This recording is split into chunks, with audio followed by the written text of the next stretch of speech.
Hello नमस्कार, welcome to my channel food yummy. बऱ्याच दिवसांनी व्हिडिओ करते, तर आज मी फर्स्ट ट्रायला माझी असे खव्याचे गुलाबजाम बनवले होते आणि ते इतके अप्रतिम झाले. फर्स्ट अटेम्प्टमध्येच मी बऱ्याचदा याचे आपले दूध पावडरचे बनवलेत, पण ते पाक काही आजपर्यंत कधी मुरलाच नाही. तर म्हटलं चला एकदा खव्याचे ट्राय करून बघावेत. भीती वाटत होती की कधीतरी मी ऐकलं आहे की ते तेलामध्ये फुटतात, विरघळतात, पण मी फर्स्ट टाईम ट्राय केले आणि ते इतके सुंदर झाले.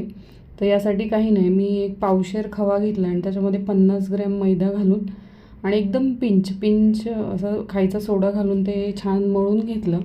दुसरीकडे साखर, अर्धा किलो साखर घेतली होती. त्याचा कच्चा पाक बनवला आणि एकदम मंद आचेवरती असे त्या खव्याचे बॉल करून छान तळून घेतले आणि मग थोडेसे कोमट असतानाच पाकामध्ये टाकले आणि ते इतके छान मुरले तासाभरातच आणि रिझल्ट तुम्ही पाहू शकता. रेसिपी आवडल्यास नक्की ट्राय करा आणि चॅनलला लाईक, शेअर, सबस्क्राईब करायला विसरू नका. बाय.